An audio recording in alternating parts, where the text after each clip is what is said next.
बिस्मिल्लाहिर्रहमानिर्रहीम। अस्सलाम वालेकुम दोस्तों, welcome back to MY solutions. Product description writing की पहली क्लास में आज मैं आपको खुश आमदीद कहता हूँ। आज की इस वीडियो में हमने बात करनी है कि प्रोडक्ट डिस्क्रिप्शन को लिखते किस तरह से है, कौन कौन से स्टेप्स को फॉलो करना पड़ता है अगर आप एक प्रोडक्ट डिस्क्रिप्शन लिखने जा रहे हैं। पहला जो स्टेप है that is understand your audience. आपने अपनी ऑडियंस को पहचानना है। दूसरा स्टेप है कि आप अपनी प्रोडक्ट जिसको एक्सप्लेन करने जा रहे हैं उसके फीचर्स की एक लिस्ट बनाएं। तीसरी बात है कि आपने अपनी टोन ऑफ वॉइस को एक्सप्लेन करना है, आपने डिफाइन करना है कि आपने अपनी ऑडियंस से किस तरह से बात करनी है। नंबर 4 पे आता है क्रिएट स्कैनेबल फॉर्मेट। आपने एक बड़ा ही साफ सुथरा सा स्कैनेबल सा फॉर्मेट रखना है और उस फॉर्मेट के अंदर आपने बात करनी है, डिस्कशंस करनी है। नंबर 5 पे आता है आपने फर्स्ट ड्राफ्ट तैयार करना है। और नंबर 6 पे आता है एडिट योर ड्राफ्ट। आपने अपने उस ड्राफ्ट को एडिट भी करना है। आज की जो वीडियो है वो सिर्फ और सिर्फ बेस करती है आपको थ्योरेटिकल इंफॉर्मेशन दी जाए। अगली जो वीडियो आएगी उसमें इंशाल्लाह आपको बताया जाएगा प्रैक्टिकल करके कि आप किस तरह से एक प्रोडक्ट डिस्क्रिप्शन को लिख सकते हैं और उसके अंदर ही आपको पहला असाइनमेंट दे दिया जाएगा। तो काइंडली अगर आप चाहते हैं कि आप प्रोडक्ट डिस्क्रिप्शन को मुकम्मल तौर पर सीख जाएं और कल को आप इंडिपेंडेंटली आप काम कर सकें, तो उसके लिए मैं आपको ये सजेस्ट करूंगा कि बाकायदगी के साथ आपने वीडियोस को देखना है और उसके साथ साथ आपने असाइनमेंट्स को करके हमारे साथ शेयर करना है। हमारी टीम इंशाल्लाह आपको फुल टाइम सपोर्ट देगी। अच्छा जी, पहली बात करते हैं अंडरस्टैंड ऑडियंस। ऑडियंस को अंडरस्टैंड करना बहुत ज्यादा जरूरी है। इंटरनेट के ऊपर बहुत सारी ऑडियंस अवेलेबल है। आपने प्रोडक्ट डिस्क्रिप्शन लिखनी है तो उसके लिए आपकी प्रोडक्ट्स तो बहुत सारी हैं।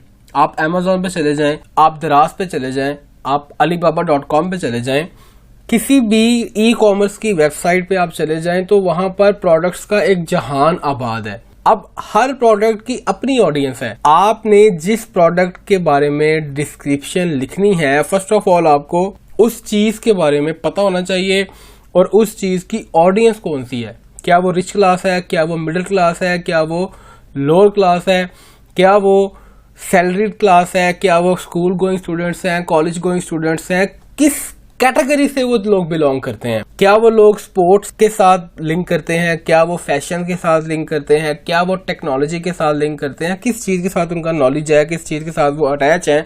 इस चीज को पहले आपने समझना है। Create a list of features. आपने अपनी प्रोडक्ट के फीचर्स को आपने पहले लिखना है, अपने माइंड में रखना है कि फीचर हमारी प्रोडक्ट के कौन कौन से हैं। पहले जो मोस्ट कॉमन फीचर है वो टॉप ऑफ द लिस्ट होगा, फिर नंबर 2, 3, 4, 5, 6 जितने ज्यादा आप फीचर्स बयान कर सकते हैं, आप निकाल सकते हैं, उनको आप लिख लें और फिर जब at the time of writing उनमें से फिर हम फिल्टर करके टॉप 5, टॉप 6 जो फीचर्स हैं वो हम ले आएंगे। देन बारी आती है define your tone of voice. आपने जो बात करनी है, वो जो बात करने का आपका स्टाइल है वो आपका बड़ा ही यूनिक होना चाहिए, डिफरेंट फ्रॉम योर कंपेटिटर्स। आपके कंपेटिटर्स जिस तरह से बात करते हैं आपने वैसे बात नहीं करनी, कुछ आपने अलग से बात करनी है। भाई कुछ करके दिखाएंगे तो ही आपको कुछ बेनिफिट मिलेगा ना, कुछ हटके करेंगे काम तो ही आपको हटके रिस्पॉन्स मिलेगा। नंबर 4 पे आता है create a scannable format. Scannable format क्या होता है? स्कैनेबल फॉर्मेट से मुराद है कि टॉप पर आपकी प्रोडक्ट का नाम लिखा हो, जिसे हम टाइटल कहते हैं।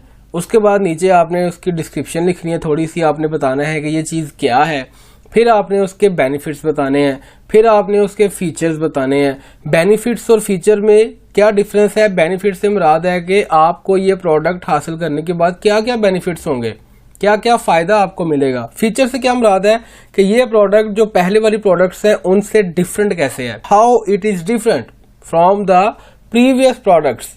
आप मिसाल ले लें, अगर आपने कोई एप्लीकेशन मोबाइल में इंस्टॉल करनी हो, आप जाते हैं प्ले स्टोर पे या ऐप स्टोर पे जाते हैं, वहां से जाके आपने उस चीज के बारे में, उस कैटेगरी के बारे में जिस चीज को आप सर्च कर रहे हैं, बहुत सारी एप्लीकेशन अवेलेबल हैं, लेकिन आप लोग परचेज नहीं करते, आप लोग किसी को इंस्टॉल नहीं करते जब तक कि आप उसके रिव्यूज ना पढ़ लें। सेम लाइक दैट, ऐसे ही जब आपने कोई प्रोडक्ट परचेज करनी है तो प्रोडक्ट को परचेज करने के लिए आप पहले ओवरऑल सर्च करते हैं कि क्या ये प्रोडक्ट मेरे फायदे में है या नहीं है। तो जब आपने एक स्कैनेबल फॉर्मेट लिखा होगा, एक स्कैनेबल फॉर्मेट में आपने प्रोडक्ट डिस्क्रिप्शन लिखी होगी, तो आप इजीली उस चीज को गेट कर सकते हैं, अपने एग्जैक्ट पॉइंट को आप मीट कर सकते हैं। नंबर 5 पे आता है राइट फर्स्ट ड्राफ्ट। देखें, कुछ लोग क्या करते हैं, उनको प्रोडक्ट डिस्क्रिप्शन के बारे में टास्क मिला, उन्होंने उसके बारे में लिखना शुरू कर दिया। 5वां स्टेप है लिखने वाला, उससे पहले 4 स्टेप हैं।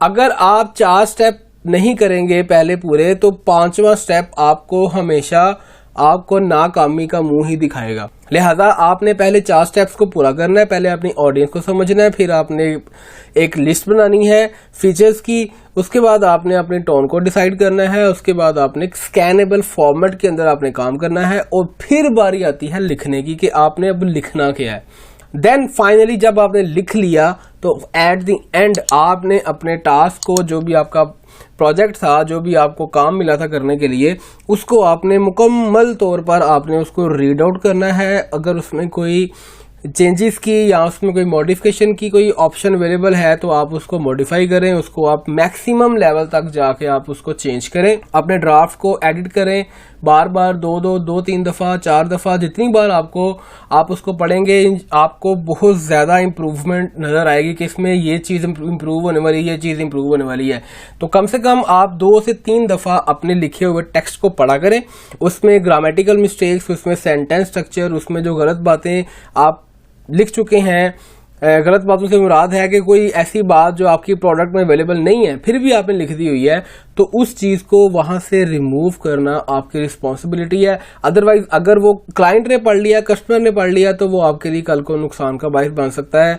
तो ये था ओवरऑल स्टेप्स थे 5-6 कि अगर आप इनको फॉलो करते हैं तो आप एक अच्छी प्रोडक्ट डिस्क्रिप्शन लिख सकते हैं। फाइनली एट द एंड मैं आपको यही कहूंगा कि अगली जो वीडियो आएगी उसमें मैंने प्रोडक्ट डिस्क्रिप्शन से रेलिवेंट आपको बताना है कि आपने असाइनमेंट करनी कैसे है।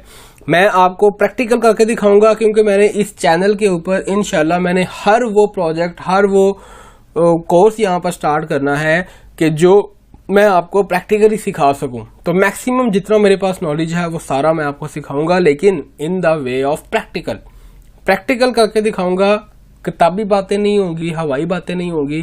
तो अगर आप लोग प्रैक्टिकली सीखना चाहते हैं तो बराए मेहरबानी MY सॉल्यूशंस को सब्सक्राइब कर लीजिए, बेल आइकॉन पे क्लिक कर लीजिए, ताकि आने वाली फ्यूचर में हर वीडियो का नोटिफिकेशन आपको मिलता रहे और सबसे पहले आप उसको देखने वाले बन जाए। अपना बहुत बहुत ख्याल रखिएगा, दुआओं में याद रखिएगा। अल्लाह हाफिज।